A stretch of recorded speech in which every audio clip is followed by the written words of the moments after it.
Assalamualaikum warahmatullahi wabarakatuh.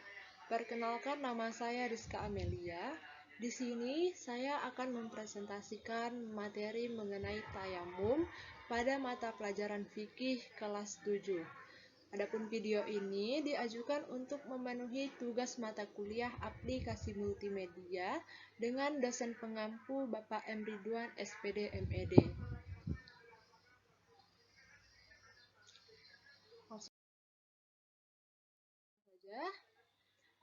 Baik anak-anak, hari ini kita akan belajar mengenai tayamum.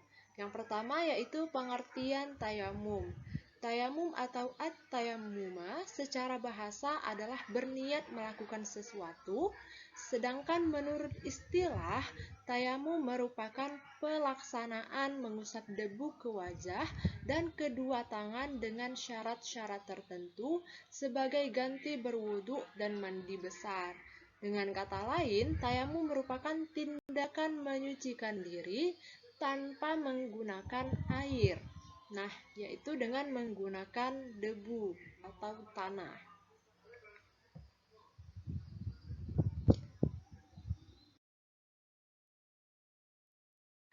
Adapun dalil mengenai tayamum ini, yang pertama terdapat pada Quran Surah An-Nisa ayat 43.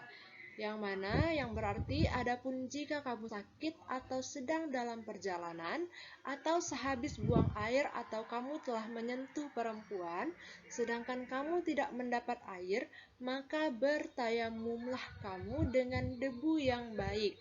Usaplah wajah dan tanganmu dengan debu itu. Sungguh Allah Maha Pemaaf dan Maha Pengampun. Lebih jelas lagi, perintah tayamumnya terdapat pada potongan ayat yang ini. Falam tajidu ma'a fatayammamu. Falam tajidu ma'a fatayammamu.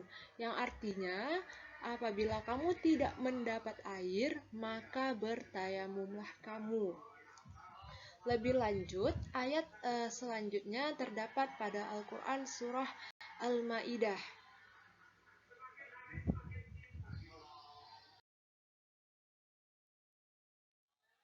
Nah, ini dia dalil keduanya, yaitu Quran Surah Al-Ma'idah ayat 6. Artinya hampir sama, dan jika kamu sakit atau dalam perjalanan, atau kembali dari tempat buang air atau menyentuh perempuan, lalu kamu tidak memperoleh air, maka bertayamumlah dengan tanah yang baik. Sapulah mukamu dan tanganmu dengan tanah itu. Allah tidak hendak menyulitkan kamu, tetapi Dia hendak membersihkan kamu dan menyempurnakan nikmat-Nya bagimu, supaya kamu bersyukur. Lebih lanjut di sini dia. Falam tajidu ma'a fatayammamu sa'idan thayyiba. Artinya di sini, apabila kamu tidak menemukan air atau tidak mendapat air, maka bertayamumlah. Di sini. Jadi jelas sekali dari dua ayat ini menjelaskan tentang perintah bertayamum.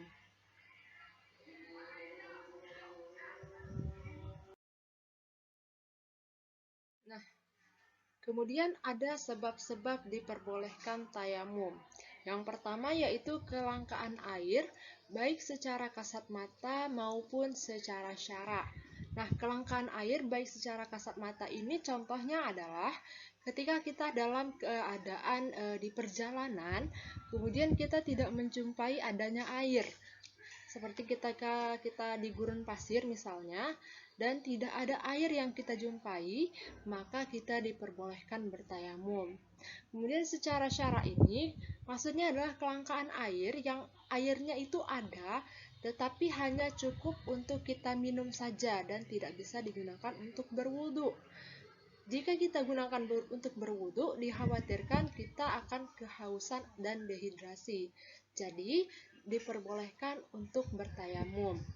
Kemudian yaitu yang kedua, jauhnya air yang tersedia yang keberadaannya diperkirakan di atas jarak 2,5 km. Artinya, jika dimungkinkan ada air tetapi di atas jarak tersebut, maka diperbolehkan bertayamum. Selanjutnya yaitu sulitnya menggunakan air baik secara kasat mata maupun secara syara. Nah, sulit menggunakan air secara kasat mata ini maksudnya adalah misalnya kita di sekitar kita ini ada air ataupun ada sumur atau sungai.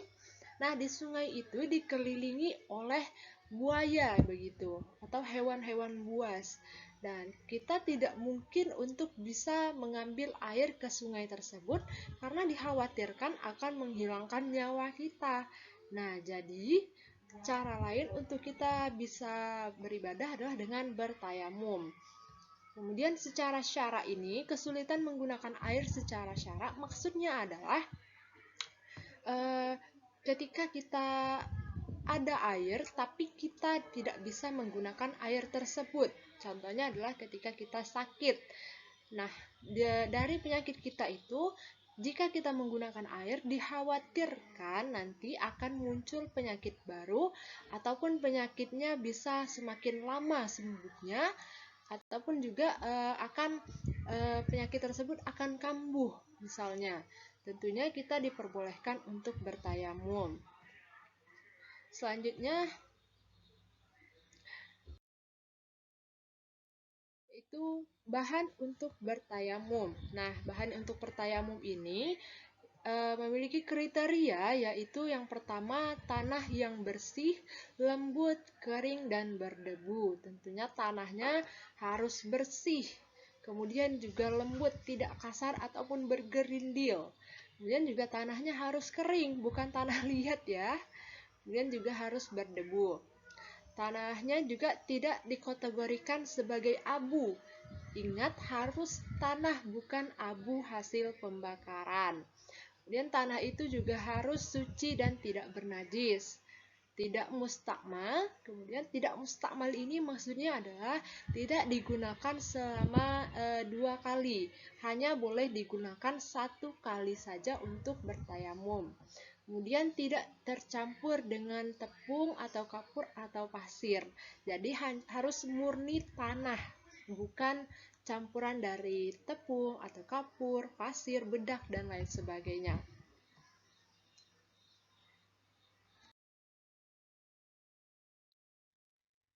Kemudian ada syarat-syarat untuk bertayamum.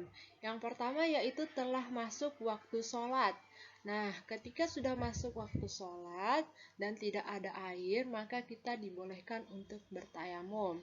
Kemudian yang kedua, tidak ada air dan sudah berusaha mencarinya, tetapi tidak bertemu dengan air. Nah, kalau kita sudah mencari air dan tidak ketemu, dikhawatirkan juga waktu sholat akan habis, maka kita dibolehkan untuk bertayamum. Ini syaratnya. Kemudian berhalangan menggunakan air seperti sedang sakit. Apabila terkena air, penyakitnya akan bertambah parah, seperti yang Ibu katakan di slide sebelumnya. Nah, itu salah satu syarat juga. Dan yang terakhir dengan tanah atau debu yang suci. Dari 4 syarat ini harus terpenuhi agar tayamum yang kita lakukan itu sah.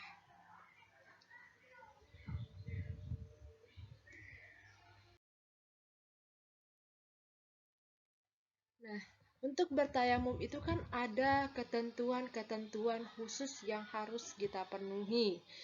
Kurang lebih dengan syarat-syarat tayamum tadi, tapi lebih rinci. Yang pertama harus dilakukan setelah masuknya waktu sholat.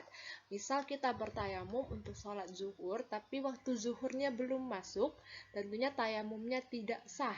Harus dilakukan setelah masuk waktu zuhur, ataupun sesudah orang azan, baru kita boleh bertayamum. Selanjutnya, jika disebabkan oleh kelangkaan air, maka harus dibuktikan setelah melakukan pencarian dan pencarian tersebut telah dilakukan setelah masuk waktu sholat. Nah, seperti yang tadi harus dilakukan setelah masuk waktu sholat, kemudian baru kita mencari air untuk berwudu. Nah, kalau tidak ada juga, baru kita boleh bertayamum. Intinya ada usaha yang kita lakukan untuk mencari air. Tidak boleh hanya menerka-nerka saja. Kayaknya di tempat ini tak ada air lah. Tidak boleh, kita harus berusaha mencari air dulu gitu. Selanjutnya yang ketiga, tanah yang dipergunakan harus murni dan tidak bercampur dengan barang lain, seperti tepung. Tanah tersebut juga harus suci, bersih, lembut, kering, dan berdebu. Nah, tanahnya harus murni, tidak bercampur dengan yang lain, kemudian tanahnya kering, lembut, suci, dan berdebu. Kemudian tayamum hanya sebagai pengganti wudhu dan mandi besar, bukan pengganti menghilangkan najis. Jadi ketika kita ingin sholat misalnya, ada najis yang menempel di tubuh kita, misal kotoran hewan atau kotoran apa gitu. Nah, itu harus dihilangkan dulu karena tayamum ini hanya pengganti wudhu dan mandi besar.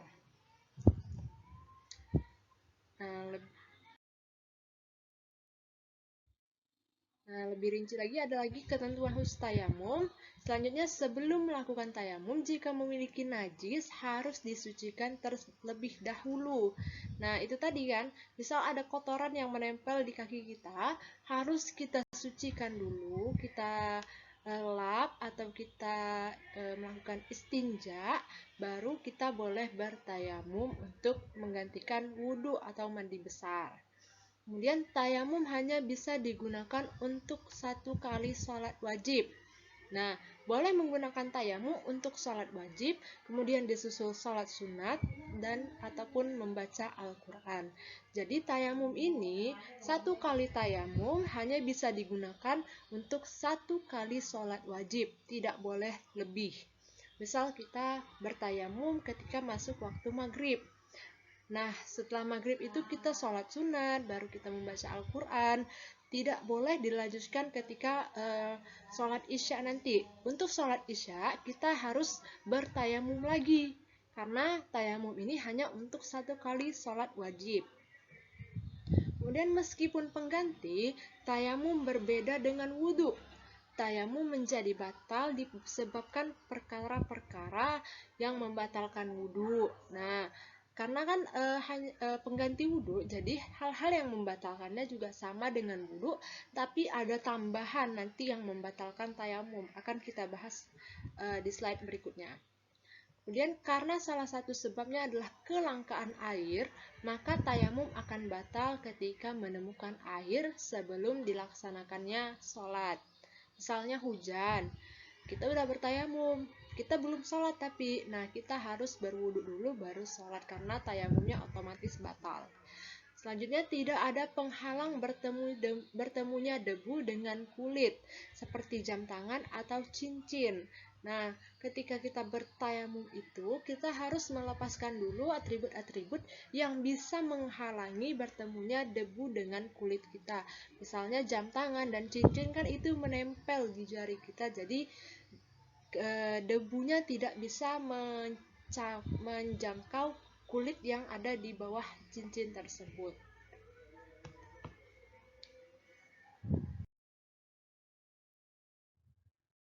Kemudian adalah niat tayamum. Ada lafaz niat tayamum. Lafaz niatnya ini berbeda dengan wudhu. Lafaz niatnya adalah nawaitu tayammuma listibahati sholati lillahi ta'ala. Artinya saya berniat tayamum untuk diperbolehkannya sholat karena Allah Ta'ala. Niat ini kita baca ketika hendak mengusapkan debu kepada wajah. Niat ini kita bacakan di dalam hati. Boleh dilafazkan sebelum kita bertayamum untuk memperkuat niat.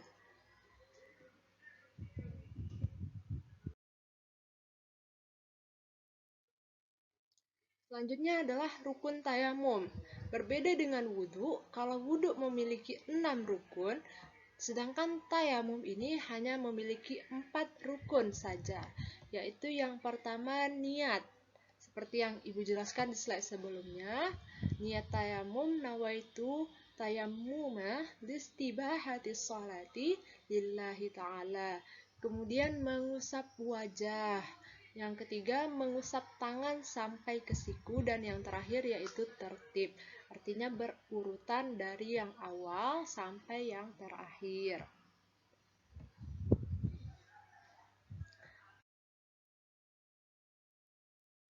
Kemudian ada sunat-sunat tayamum, yaitu sama saja dengan sunat-sunat wudhu.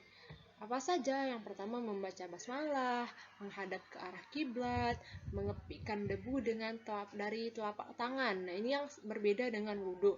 Mengepikkan debu dari telapak tangan supaya debu yang berada di telapak tangan menjadi tipis.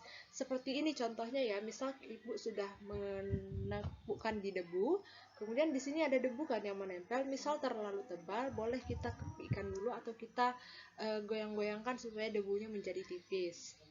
Selanjutnya mendahulukan menyapu tangan kanan dari yang kiri dan mengulangkan bagian atas dari bagian wajah ke bawah. Maksudnya adalah contohnya itu ketika kita bertayamum itu harus dari tangan kanan dulu baru ke tangan kiri. Kalau di bagian wajah harus dari bagian atas dulu hingga ke bawah dagu. Begitu. Kemudian merenggangkan jari-jari ketika menepukkannya pertama kali ke tanah. Ketika kita hendak menepukkan jari kita ke tanah untuk mengambil debu itu harus direnggangkan, sunnahnya direnggangkan. Gitu. Kemudian menyelat jari-jari setelah menyapu kedua tangan. Contohnya seperti ini. Sudah kita lanjutkan rukun yang ketiganya, baru kita selat jari-jari agar kotoran-kotoran yang ada di sela jari-jari ini ikut menjadi suci juga di sini kan, sela jari-jari kita. Kemudian dilakukan dengan tertib, yaitu berurutan dari yang pertama sampai yang terakhir. Kemudian terakhir juga membaca 2 kalimat syahadat sesudah tayamum sebagaimana sesudah berwudu.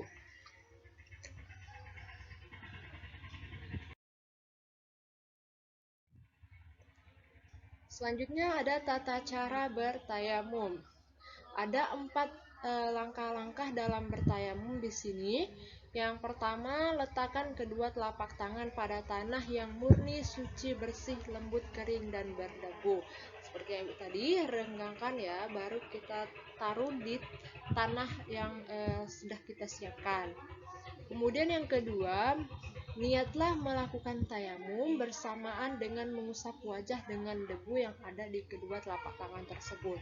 Maksudnya setelah kita tepukkan ke debunya, baru kita bawa ke wajah sambil kita melafazkan niat di dalam hati. Bersama dengan itu kita usap ke wajah kita. Dan yang ketiga, letakkan kembali kedua telapak tangan pada tempat lain dari tanah tersebut. Misal kita mengambil debunya di sebelah kiri, kemudian yang kedua kita ambil debunya di sampingnya, di sebelah kanan. Nah, ini baru kita yang ketiga mengusap telapak tangan kiri ke punggung tangan kanan dari bagian jari sampai ke siku. Nih, seperti ini tangan kanan. Tangan kiri ini dibagi dua, ada jari-jarinya, kemudian ada telapak tangannya. Jadi jari-jarinya ini mengusap dari punggung tangan di sini sampai ke siku. Oke? Kemudian usapkan telapak tangan kiri tersebut ke bagian dalam tangan kanan dari siku sampai ke ujung jari. Ini kan tadi jari-jari telapak tangan kirinya sudah sampai siku. Kemudian kita putar bagian telapak tangannya ke bagian dalam jari kiri. Nah, sampai ke jari-jari. Usahakan jangan bertemu ini kedua telapak tangan kita. Baru ke langkah yang keempat, usapkan telapak tangan kanan ke punggung tangan kiri dari bagian jari sampai ke siku. Nah, ini kan tadi yang kanan sudah, kita ganti dengan yang kiri. Sama seperti yang tadi, bagian jari-jari telapak tangan kanan kita usapkan dari ujung jari tangan kiri sampai ke siku. Baru telapak tangannya kita usapkan di bagian dalam. Usahakan jangan sampai terputus begini. Nah, untuk lebih jelasnya nanti Ibu kirim PowerPoint-nya. Bisa kalian klik link ini ya, karena di rekaman tidak bisa.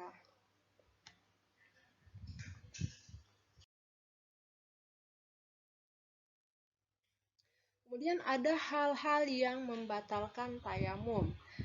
Di sini yang pertama, setiap apapun yang membatalkan wudhu. Karena kan tayamum ini merupakan pengganti wudhu. Jadi hal yang membatalkannya itu sama. Misal yang membatalkan wudhu itu kan keluar sesuatu dari kubul dan dubur manusia, seperti kentut, buang air kecil, buang air besar. Nah, itu. Kemudian tidur juga yang membatalkan wudhu. Kemudian yaitu yang kedua, menemukan air sebelum melakukan sholat. Ini letak perbedaan antara tayamum dan wudhu. Ketika kita bertayamum dan hendak melakukan sholat, sebelum kita sholat itu kita menemukan air atau hujan begitu. Nah, itu otomatis tayamum yang kita lakukan tadi batal. Kita harus mengulang lagi dengan berwudu, baru kemudian sholat. Yang ketiga yaitu murtad atau keluar dari agama Islam. Itu otomatis membatalkan tayamum kita ya.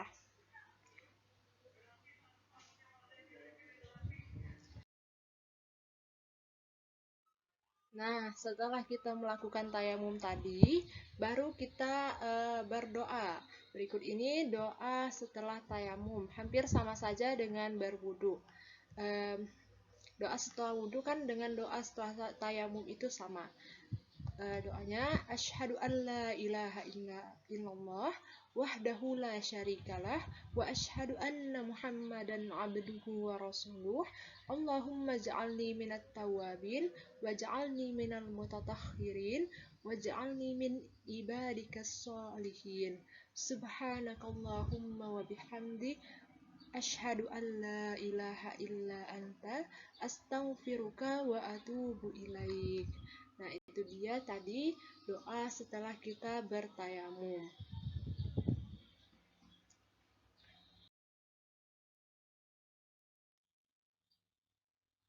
Baik anak-anak, itu dia pelajaran kita hari ini tentang tayamum.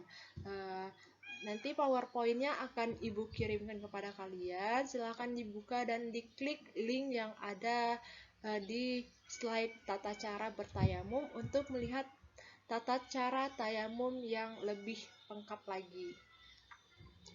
Itu saja Ibu akhiri pembelajaran kita pada hari ini. Terima kasih sudah berpartisipasi pada pelajaran hari ini.